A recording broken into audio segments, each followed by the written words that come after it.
Hi, this is Judy Roessner, and I wanted to present what we have so far with our exciting project in Finland. I want to begin with um, something I was interested in investigating and did some research on was the different, not just the effects of light, but the different colors of light and so forth. So this this visualization looks at breaking up the typical day into 3-hour segments, with the baseline being June, the longest day, as a starting point. So you'll see that you have different colors here in the different bands, which are keyed over here to the right, uh, measured in nanometers. Basically, the early morning light has to go through more atmosphere, and the late afternoon light around sunset also has to go through more atmosphere, creating more of a red light. The transition between red and blue is kind of an orange color. And then when the sun has to travel through the least amount of atmosphere, when it's mostly overhead, it tends to be more blue. Now, this is indiscernible to the naked eye, but our brain actually does respond and react and actually need a variety, really all three of these, to be healthy. So, and all three of these um, in basically a certain amount that we're used to on a normal basis. So when we get into the Nordic flip, it causes certain stressors to go on, and it mostly has to do with this either too little or too much blue light. Blue light tends to um, really increase our focus. It tends to wake us up. It's energizing, and when there's too much of it, it can make us irritable, have insomnia. There's actually more recorded incident of crime during the high blue months. It can make people aggressive.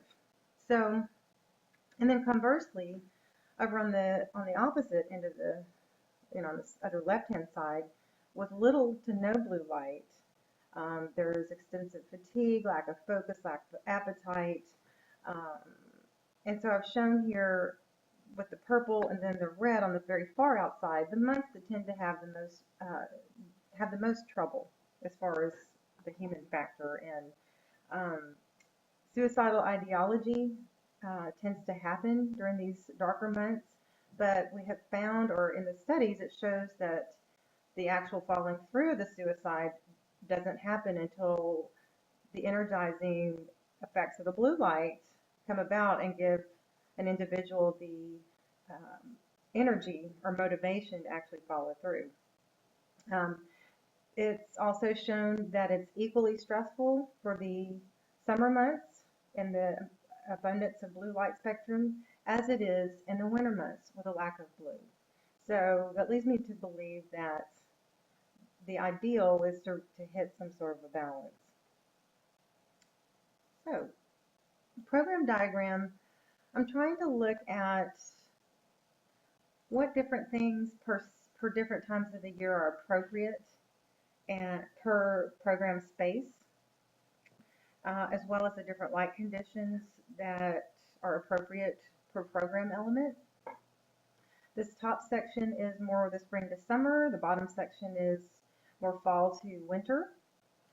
And you'll see that I've grouped these symbols into kind of the winterish on the bottom and the summerish on the top. Some of them are identical, but not all of them. So um, then I've also shown what, like, say, for example, the sauna is only going to have artificial light. It most likely will be completely on the inside. Most of the other spaces will have a combination, as shown in red, the natural to artificial. And then I put a big scoop around the outdoor spaces that will have naturally sunlit spaces. And then you have your icons down at the bottom for what each of these symbols mean. So, all right. So this is the first look at the massing studies. I won't explain every one of them, but the main thing that I noticed in looking at these was that I was drawn to this idea of pulling the programs for that were built elements to the center of the site and allowing the landscape elements or the outdoor activities to be on the perimeter so that you could have trails and paths and that sort of thing that would be uninterrupted. Um, I moved forward with this option 3, marina on the obviously on the water, a cluster here in the center of gym, sauna, classrooms. Behind that is the sauna and lobby, and then at the very far back, for reasons of privacy and noise, I put the housing elements coupled with retail. So these are some exploratory elements, and you'll see in the last board that I did use some of these, basically off of, some very simple, very simple shapes and forms. This is just another exploration of trying to see if I could make buildings or forms that would work well as a building and not just making a form to make a form.